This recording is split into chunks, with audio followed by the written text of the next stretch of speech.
Hello, my name is Jared, and I just wanted to talk to you about steps you need to take to avoid grief in buying a business and have a enjoyable experience. It's a really big deal. 1 out of 6 businesses fail, and I just want to caution you on many things and give you some tips. So let's get started.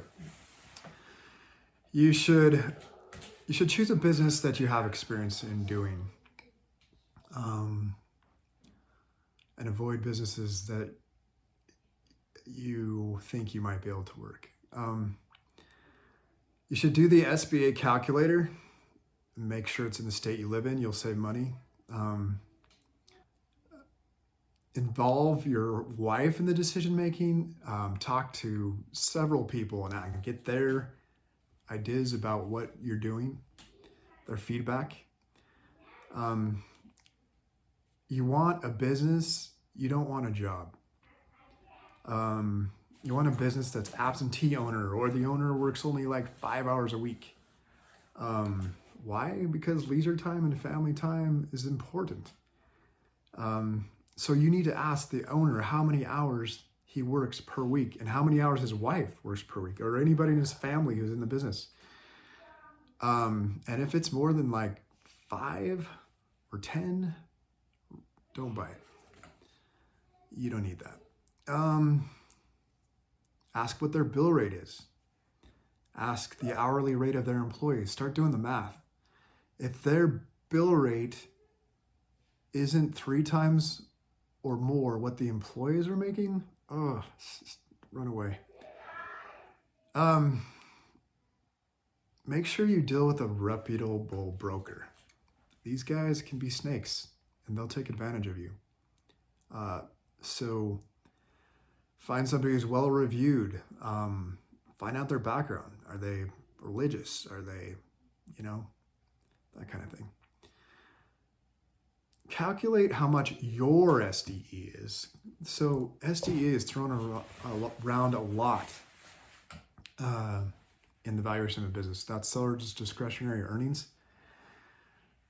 But your seller discretionary earnings will not be the same as the previous owner because you have additional expenses. You'll have possibly a loan, office, just add it all up and figure out how much you will be making.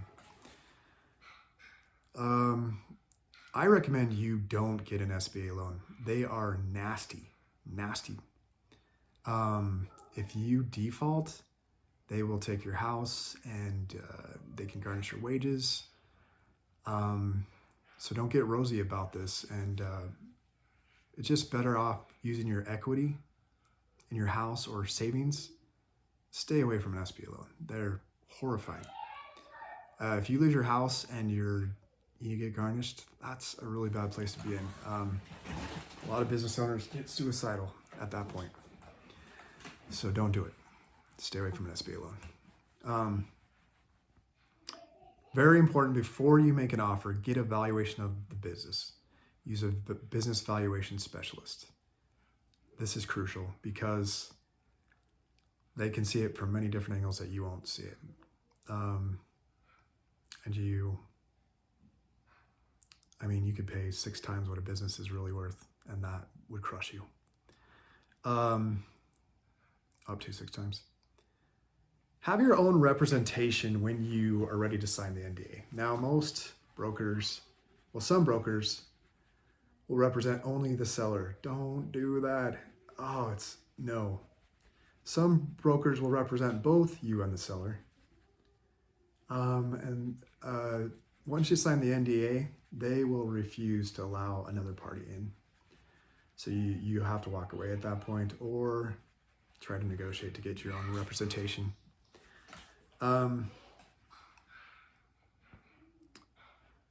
Get the opinion of value from as many sources as you can. I recommend at least 3, but the valuation specialist and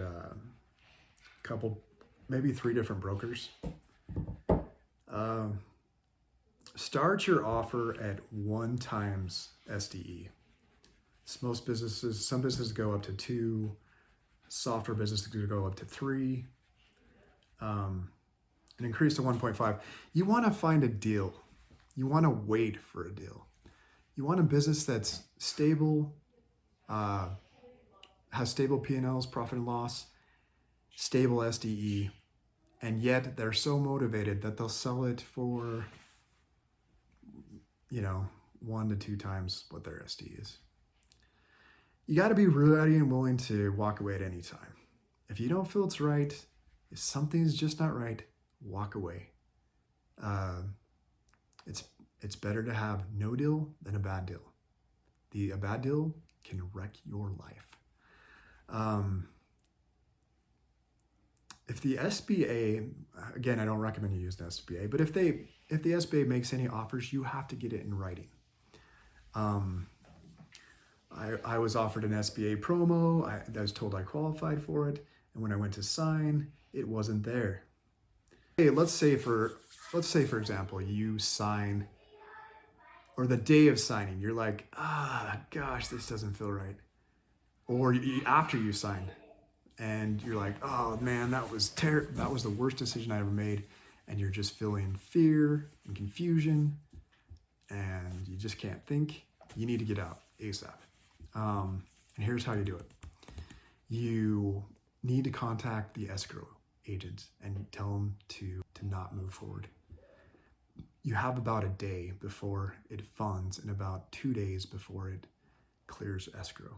So that's it for my tips. Now, my company, we offer coaching for people who are wanting to buy a business. We represent buyers. We want to save you from making a mistake. We want you to have a worthwhile experience that will enrich your life and your family. And please contact me below or write any comments, and we'll get in touch with you.